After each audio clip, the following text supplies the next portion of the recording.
Hi, Scott Machine Gun Dad. Welcome back to my channel. I acquired two HK P9S used surplus guns in an auction. I actually paid too much for them, probably about $150 too much for both of them. I got this one. We're going to pause here for a second. I already filmed a close-up of, and we'll come back.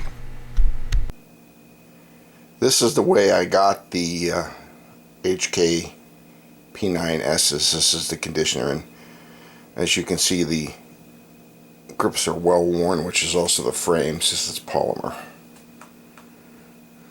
Let me flip them over and show them to you.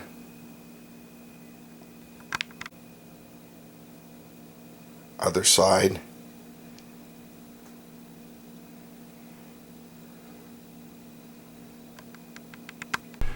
In the close-up you saw there were two guns in this purchase. Now we're down to one. Well, we had a malfunction with the other one, and that's going to be a whole video. So we ended up, this was not the gun we were going to do the video with, because the other one has nicer grips on it. So we ended up doing the video with this gun because it worked properly. So Nick and I shot it. Let's show you how it shoots.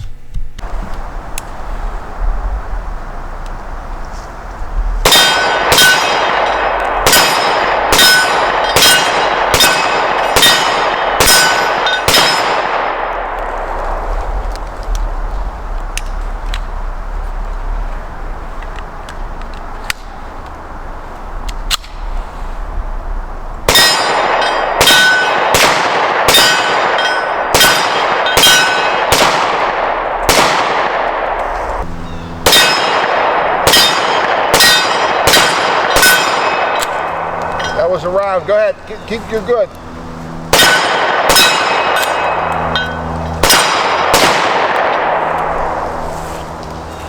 It was dragging on the rounds feeding. I was watching. Well, at least you kept feeding. Better than the last one.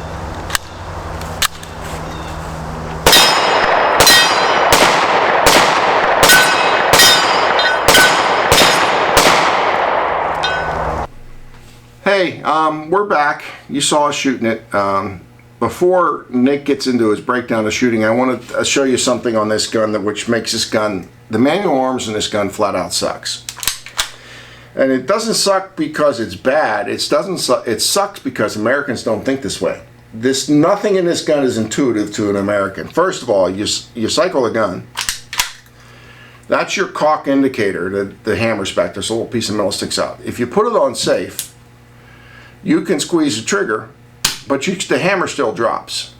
Now, in theory, if the safety's working, nothing happens. You're going to see another video, a whole separate video on what happens when this doesn't work. Now, the other way is you cock the gun, and this is the really, really hard part, because this is really hard to remember for Americans. You push down on this lever and squeeze the trigger, and then use the lever to let the hammer forward. That is so intuitively dangerous that if you were to squeeze your trigger first, you're going to fire the gun, and then you're sitting there trying to pull the lever down and you put a round into something. This gun, manual arms sucks. Now, how about shooting, Nick?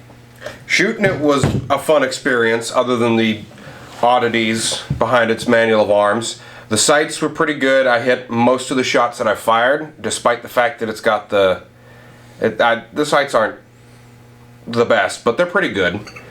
The trigger itself is very light on single action, but a little stiff on double action. It fires surprisingly fast whenever it's on single action, and having a good reset on it is pretty good.